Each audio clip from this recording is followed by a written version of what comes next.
Okay, Assalamualaikum warahmatullahi wabarakatuh. Here we will explain to you about ecological intensification. But before that, we will introduce ourselves. My name is Nur Laili ismi and here I'm Andien Sahira. My name is Imarayna Izzata. My name is Rizka, Arinda, Yuniarti. So let's check this out and enjoy. Okay, first, mill farms often turn to pesticide and herbicide to get as much produce as possible from their land. But actually, there are alternatives that call employ naturals on result intense. Intensive agriculture aims to achieve the highest yields at the lowest cost possible. It's a resource-heavy practice and can cause biodiversity loss, soil degradation, pollution of water resources, and high greenhouse gas emissions. The current trend in agriculture is that everything should be done on a range-scale site, possible site Professor David Elgin. According to the United Nations Food and Agriculture Organization, the world will need to produce 16% more food by 2015. Conventional intensification seems to be the mostly liked choice. Indoor farming, an emerging technique refers to in agricultural cycles as ecological intensification. This is ecological intensification.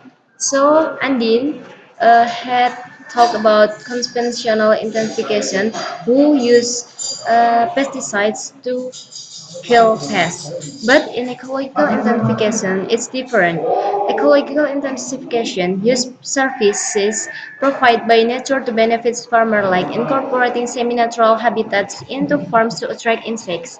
So, like one of the ecological intensification methods is to nurture certain predators that are useful in exterminating pests.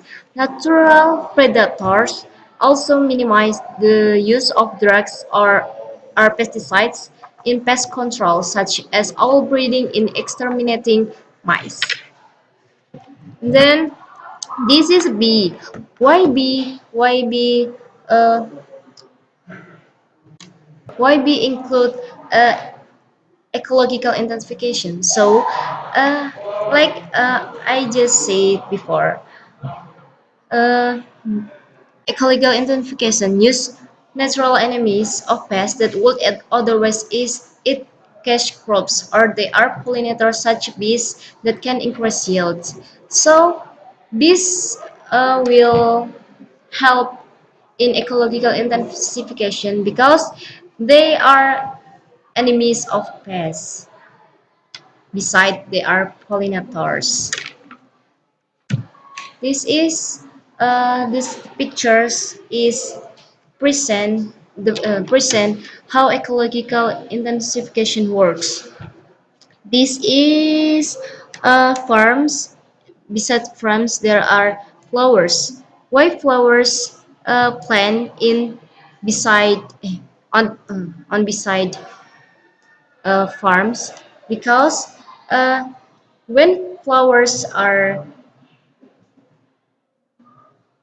bloom, they will invite bee to join to flowers, and then make the pass will go. Uh, Prof. Plagian said, in Northwest Europe, farming is way more intensive and we don't have many semi-natural habitats. So this is Dutch blueberry. Uh, As part of the project, researchers helped to establish wildflower habitats on Dutch blueberry farms to attract pollinators and allow farmers to see for themselves the benefits of ecological intensification. So, in Europe, researchers will want to reduce conventional intensification, and then uh, make research from Dutch blueberry, how ecological intensification works. Then the farmers join the research to see how ecological intensification works. Then Prof. Clayton said the farmers themselves were willing to invest in biodiversity enhancing measures because they feel they can benefit economically from higher yields. Then farmers agreed to join ecological intensification and reduce conventional intensification because it's damage the nature. So the next one is valuable space. The technique can work wonders for some farmers. While the technique can work wonders for some farmers, it isn't much use for those who grow crops that don't need pollinations like wheat, corn, and root vegetables. For them, ecological intensification doesn't make much sense, yet as the cost of or risk of practices such as creating or maintaining semi-natural habitats are still higher than the benefit. Professor Klein said that we did a series of interviews with farmers asking if they would be interested in practices to change biological pest control and pollinations. A very obvious result came out: if they didn't have pollinate crops, then they weren't interested in pollination in changing measures. Pest control score very low across the board, possibly because insecticides are currently cheap and effective. What is the solution?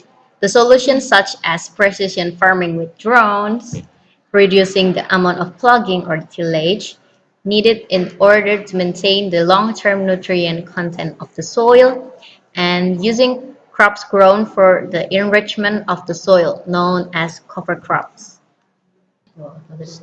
And the next is what is the soil? The definition of the cell of Professor Finch said that the cell is a living system and there are many organisms adapted to more and less air. Especially there are many microorganisms on the soil. And but do you know who is Professor Finch? Okay, I will tell you. Professor Finch is the leader of OSCAR or the Organic Research Center, which is located in Europe. And then, what is the connection between microorganisms and plants? And these microorganisms are parts of an ecosystem that helps plants to control pests and fight plant diseases. The plants which are infected by pests look perforated on their leaf, and then the plant which infected by plant diseases look so many white spots on their leaves. And then the next is what species of cover crops are they? To support reduced tillage, Oscar has been testing different species of cover crops. There are three kinds of cover crops. They are clovers, legumes, and then grasses. There is no special treatment to the each cover crops. Their traits is the same. They are planted alongside or between cash crops, where their ecological services boost yield and reduce the need of fertilizers, pesticides, and herbicides. And then how do the cover crops works? And then this is because they compete with weeds and create ecosystem where earthworms, bacteria, and fungi can thrive and help create soil organic matter. It also stops soil erosion and can lock in extra carbon dioxide from the atmosphere. And then Oscar identified which species have the biggest potential and are developing a decision-making tool to help farmers choose the most suitable cover crop. So it's had it's it's had been yet hadn't been yet to identify it. And Professor Fink said, we are trying to give farmers ideas because no one knows the land better than them. So the farmers is well known of the soil. And then Professor Sins also warns that the first few years after changing is usually challenging in terms of yield and weed growth. She said that we have to change the system so it becomes stable in itself again, but that's not easy and it takes time. So we have to be patient. Can just that. I think it's enough for our presentation. Sorry for our mistakes. The less we say. Wassalamualaikum Assalamualaikum warahmatullahi wabarakatuh. Bye bye.